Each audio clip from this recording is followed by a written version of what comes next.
Pour que toute la famille puisse profiter du goûter, David et Véronica ont longtemps cherché une solution. Jusqu'à il y a peu, leur fille Cali s'interdisait les gourmandises. Elle est née avec une maladie génétique non identifiée, parmi tous les problèmes que ça engendre. Chaque fois qu'elle prenait 1 centimètre, elle prenait 1 kilo. Et donc elle en était arrivée à un stade d'obésité stade 2. Et malgré le fait qu'on fasse très attention et qu'on mange très équilibré, elle continuait à grossir. Donc ma femme s'est un peu penchée sur la diététique. Puis est venue l'idée de faire du sans gluten pour éviter au maximum les gonflements. Ça a fonctionné. Le gluten est présent essentiellement dans la farine de blé. La remplacer par celle au maïs, riz ou sarrasin et repenser toutes les recettes n'a pas été simple. Voilà, à mi-cuisson, pour que ça soit bien cuit partout, je ramène tout au centre. De ces difficultés, David a voulu faire une force. Il a transformé une partie de sa maison en atelier laboratoire. Fabriquer du sans gluten est devenu son activité à plein temps en 2016, alors qu'il n'était pas du tout du métier. J'ai travaillé aussi bien en police municipale qu'en centrale nucléaire.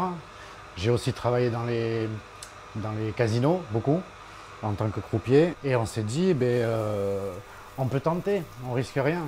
Au pire, il n'y a personne qui en voudra, on passera à autre chose. Et au mieux, ça nous permettra aussi d'en vivre.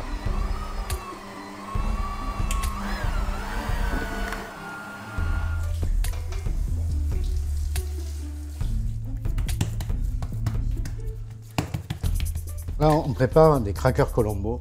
Donc on a fait la préparation avec les épices Colombo. Des graines de tournesol, des graines de sésame grillées et des graines de lin. J'ai des clients qui le prennent voilà, pour les apéros. Et sinon, pour aller faire des treks en montagne, c'est bien. Il cuisine et vend quelques cakes, muffins et granola. Mais ce sont surtout ses crackers aux épices qui font sa renommée. Il en fabrique une douzaine de kilos chaque semaine. Salut Isa. Adieu, tu vas bien? Ça va et toi? Oui, tu vas nous livrer? Ouais, je t'emmène les crackers pour le week-end. Très bien, ouais. Vendu dans une quinzaine d'épiceries et magasins bio du Pays Basque et Sud des Landes, ces produits sont très appréciés par les intolérants au gluten et les malades cœliaques, mais pas seulement. Ceux à qui on souhaite faire le plus de plaisir, c'est quand même tous les gens qui se privent de bonnes choses par problème alimentaire. Et en fait, il s'avère qu'on a à peu près, au jour d'aujourd'hui, 50% de clientèle qui n'ont aucune allergie, aucun problème alimentaire, quel qu'il soit. Une deuxième entreprise s'est lancée dans le sans gluten au Pays Basque et s'est spécialisée dans les biscuits, confiseries et gâteaux. Créée il y a à peine 1 an et demi par Stéphane, ancien chef pâtissier d'un restaurant 3 étoiles, et Alexandra, docteur en biotechnologie. Avant, on mangeait des pâtes et du riz, maintenant on a des graines de toutes les couleurs, des lentilles, des choses comme ça. Et on voudrait faire un peu la même chose avec la biscuiterie-pâtisserie et pouvoir travailler avec autre chose que du blé. Parce qu'il y a plein de farines différentes qui amènent toutes des éléments de croustillance, de légèreté. Pour produire de manière artisanale mais à grande échelle, ils ont dû embaucher 2 salariés, investir dans un laboratoire dernier cri et revoir tous les procédés de fabrication. Il faut premièrement un laboratoire dédié 100% sans gluten, c'est-à-dire on ne peut pas faire du conventionnel le lundi et faire du sans gluten le mardi, ce n'est pas possible.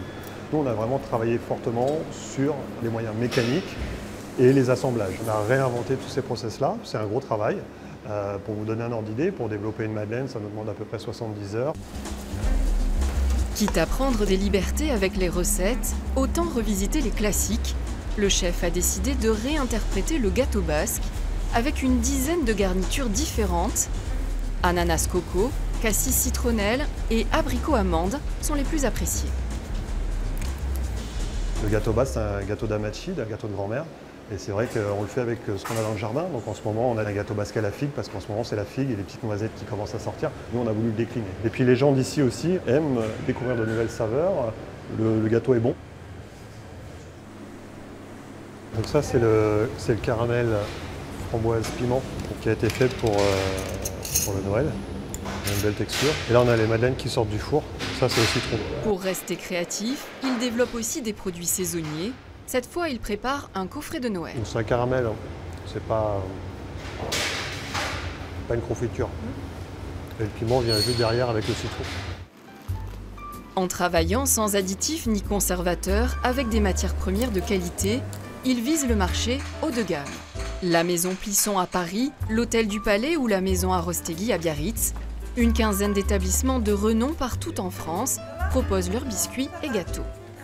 Il y aura du coup un coffret de Noël. Oui. Et donc on aura des guimauves pour la version terre Oui. et pâte de fruits pommes avec guimauve citron pour la version mer. On était conquis par la qualité des produits, par le goût des ingrédients, parce que le sans gluten, il y en a beaucoup, mais du sans gluten qui a bon goût, c'est un peu difficile. Donc là, il fallait qu'on ait quelque chose qui soit vraiment de grande qualité, et c'est le cas. Des gourmandises bien accueillies sur le marché français. Alexandra et Stéphane espèrent à présent la même réussite à l'étranger.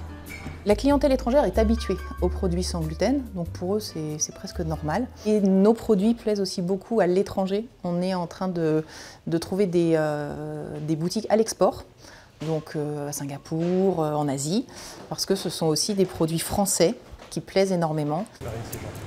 Un développement à l'international voulu dès la création de l'entreprise. Tous les produits peuvent être vendus via Internet et expédiés. Leur conditionnement a été pensé pour cela. On a créé une marque avec un emballage où on peut l'envoyer par la poste. Donc ça, c'est important. C'est-à-dire qu'aujourd'hui, le gâteau basque qui est dedans, il n'y a pas de souci. Il est prévu pour. Une stratégie marketing soignée, des parfums inédits. L'objectif, se démarquer et prouver que le sans gluten peut aussi être goûteux, pour qu'à la fin, il n'en reste pas une miette.